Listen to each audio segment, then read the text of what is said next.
Look at the sheer explosive force here.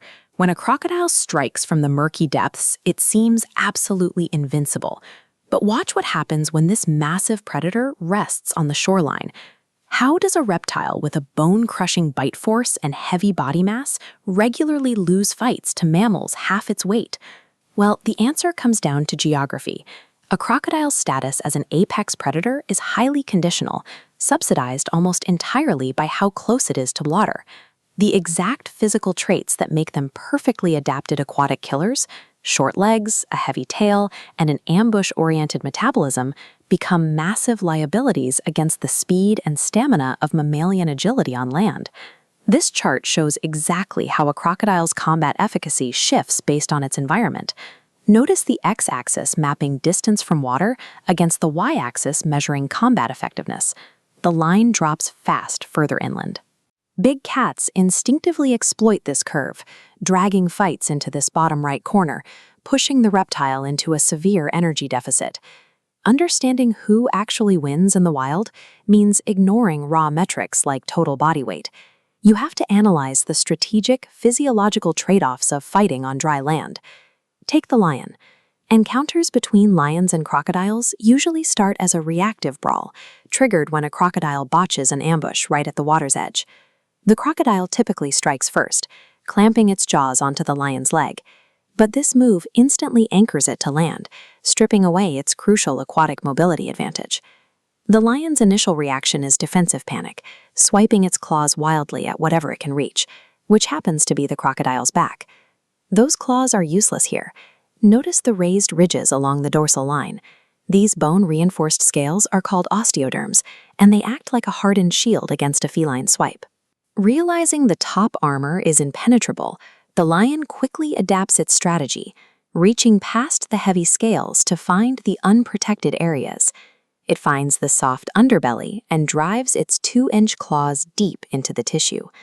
The pain of this counterattack forces the crocodile to release its grip on the lion's leg. Once freed, the lion goes for the lethal finish.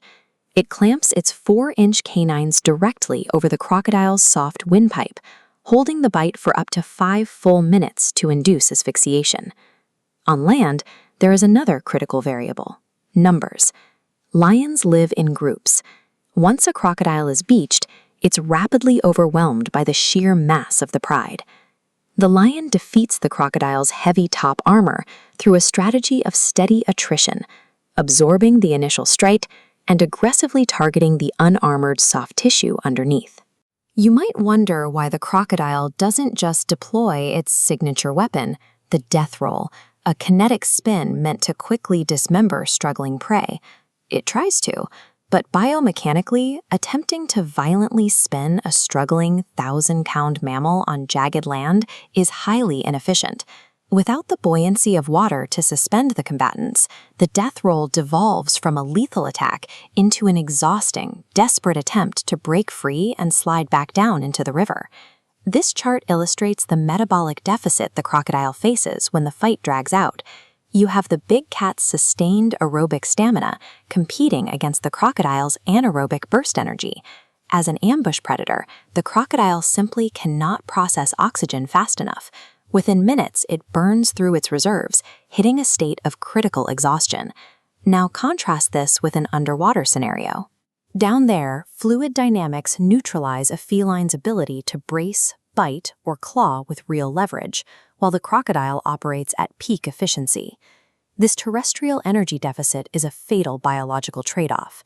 By leaving the river, the crocodile loses its tactical edge and watches its physical reserves collapse. In specific, low-visibility zones like the dense mangrove swamps of India, the dynamic shifts entirely. Here, the tiger operates as a proactive assassin. These cats recognize crocodiles as an edible food source and systematically hunt them while they bask on the mud. The tiger's main advantage is stealth. It uses perfectly silent footwork to approach the resting reptile, remaining undetected until the exact moment to strike. Exploding from the dense vegetation, the tiger launches over 500 pounds of muscle and momentum directly onto the crocodile's back.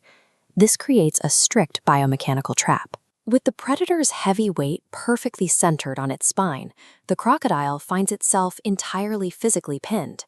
It cannot effectively swing its heavy tail or turn its massive jaws to defend itself. This chart highlights the exact anatomical target the tiger seeks with surgical precision, a soft cervical gap located right behind the skull plate. The tiger delivers a 1,050 psi bite directly into this gap. The teeth instantly sever the exposed spinal cord, resulting in a total nervous system shutdown. By striking proactively from a blind spot, the tiger completely bypasses both the crocodile's armored defenses and its stamina limitations, forcing an immediate catastrophic biological failure. The evidence is clear. A crocodile's armored strength is utterly dependent on its aquatic environment.